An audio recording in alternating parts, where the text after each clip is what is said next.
Spiritual society जो उस दौर की थी, उनका कंजम्पशन से और ये फेम और ये इन्फ्लुएंस, वो कहते थे भाई this is the structure and every man is serving on its own thing. तो उन्हें ऊपर भी आने का शौक नहीं था, उसके बावजूद भी द डिस्क्रिपेंसी हैपेंड।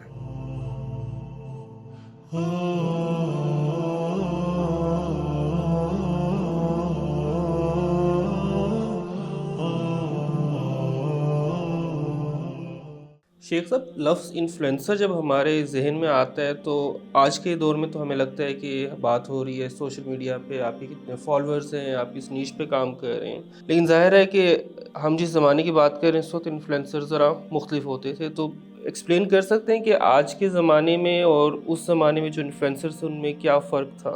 उस दौर के इन्फ्लुएंसर्स में और आज के इन्फ्लुएंसर में तो कोई, एक तो मेरे ख्याल से कोई मुआवजा ही नहीं हो सकता। इस्लाम फेम के इतने खिलाफ है कि आपकी सोच होगी। Fame and power, there are four fitnas in सूरह कहफ। सूरह कहफ इज द 18th सूरह, हर जुम्मे को आप पढ़ते हैं और दज्जाल के फितने से बचने के लिए कहते हैं सूरह इज एग्जाम्पलरी। द फितना ऑफ यंग एज, वो कुछ लोग जो गार में चले गए, कुछ जवान थे। द फितना ऑफ यंग एज, द फितना ऑफ पावर, जुल्करनैन द स्टोरी, द फितना ऑफ नॉलेज, खिज़र एंड मूसा, द फितना ऑफ माल।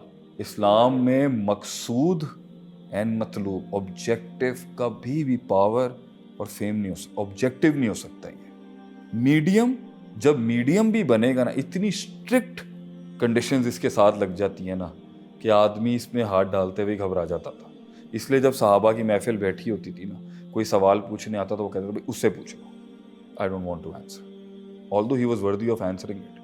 वो कहता उससे पूछ लो, वो कहता उससे पूछ, घूम फिर के उसके पाती, then he used to answer. That society was on the pillars of humility, ताल्लुक बिल्ला, selflessness, no show off, no फखर, नो प्राइड, नथिंग। तो इस माशरे के अंदर अगर पब्लिक सर्विस इन्फ्लुएंस उसका एस्टैब्लिश हुआ तो उसने ऑप्ट नहीं किया होगा इसके लिए कि मैं एक पब्लिक फिगर बन के इन्फ्लुएंस करूंगा। वो एक गली में भी अपना रोल अदा कर रहा होता था। उसके लिए उसकी होता ऑब्जेक्टिव खिदमत था, ऑब्जेक्टिव इबादत था, ऑब्जेक्टिव जंग